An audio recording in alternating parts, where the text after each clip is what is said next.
glories to Sri Guru and Gauranga.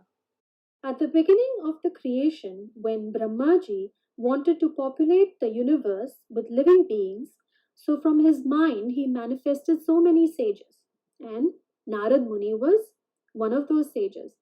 Narad always likes to sing Kirtan. So one day Brahmaji told him, okay, you like to do Kirtan, but you have to populate the universe, have so many wives and make children. Narad Muni said, but this is not the purpose of life. This is only the cause of suffering and misery. Better to do Kirtan. You are so busy populating the universe, it's better that you also do Kirtan. Brahma said, you give instructions to your father and to your guru. If you like singing so much, I curse you that you become a Gandharva. So Narad Muni in his next life became a Gandharva. King named Upavahana. He was very beautiful and he was an expert singer.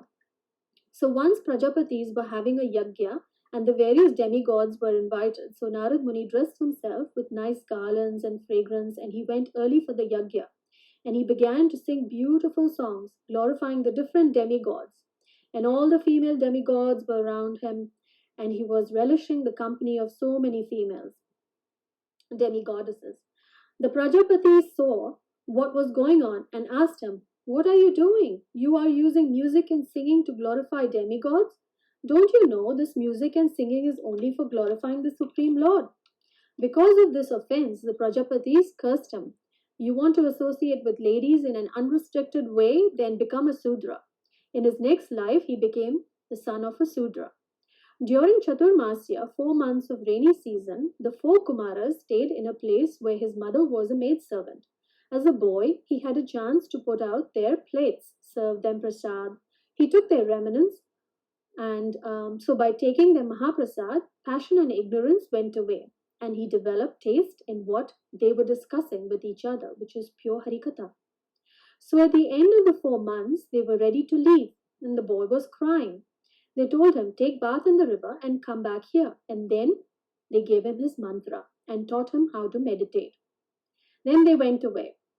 He wanted to practice his sadhan very deeply, but he was controlled by the love of his mother.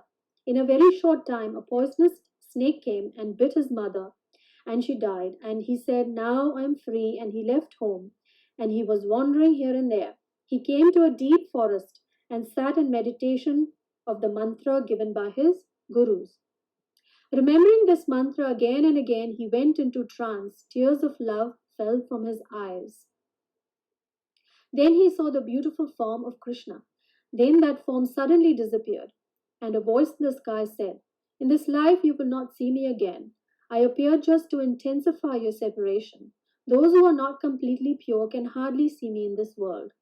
Actually, Narad was pure, but to increase his hankering, his separation and his humility, the Supreme Lord made the appearance of a little bit of attachment to the mode of goodness. The desire to do bhajan in a nice sattvic forest. Then he was weeping in separation, chanting the holy names and going from town to town, village to village, preaching. And when the last moment of his life came, just as the 2 flashes of lightning clashed, his worldly body disappeared and his spiritual body appeared, and he became, which is the eternal associate of Krishna. Now he had a transcendental body that was fit to fly anywhere in the universe, and even Vaikuntha, the spiritual universe. So he was singing the glories of the Lord.